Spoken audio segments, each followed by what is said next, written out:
Hello all, it's Heed. It's the morning.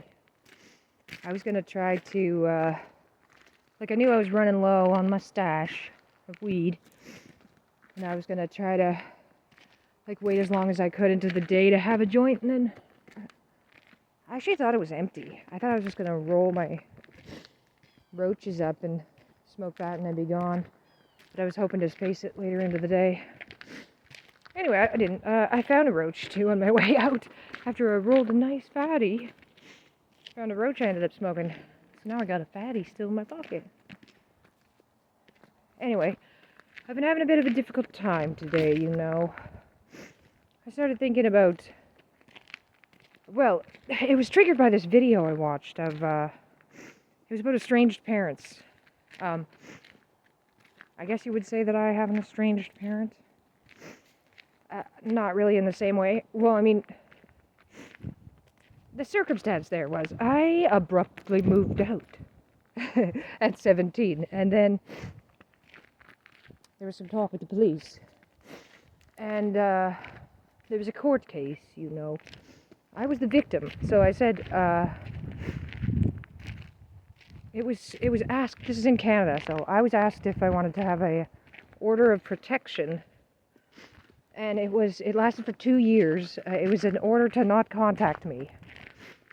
That my father was not allowed to contact me. So I said yes. I was really very angry and I did not want to be contacted. Court takes a while to happen.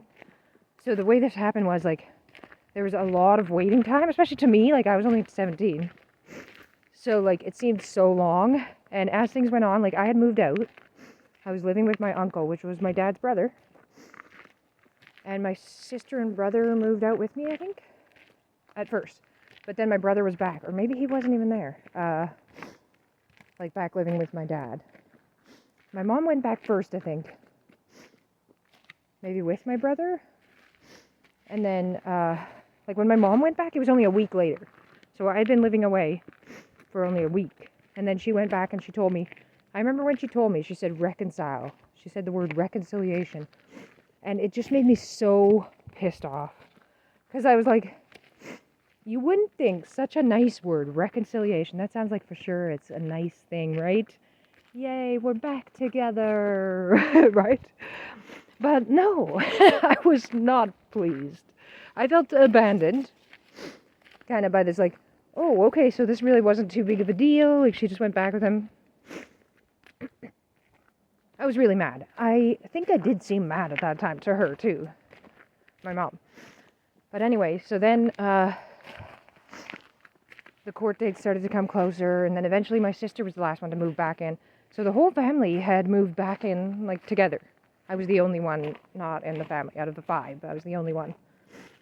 And so I still kept living with my uncle, which was very nice and very generous of him to take care of me at that time. It was just for me to be able to finish school. I had applied to U of M, and I was getting in.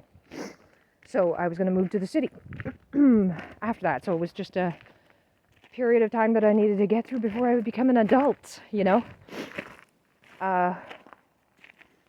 So I went on with my life, and, things happen. You run away to the U.S., as one does.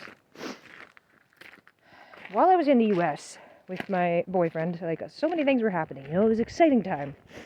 But while I was there, it was real life, 6 months passed. So it was enough time to have dramas and stuff. So my boyfriend there kind of was having a moment, a mental health thing or something. About family relationships, and he was thinking about his dad and, how much that relationship with his dad affected him and stuff. So he wanted to bond with his dad again or something, people were having warm feelings toward their fathers. And it was enough to make me...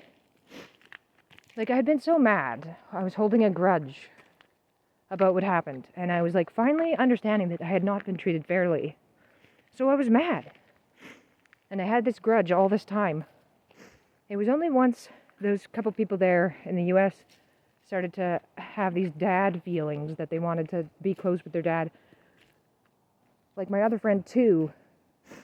He had a very complicated relationship with his stepdad or something.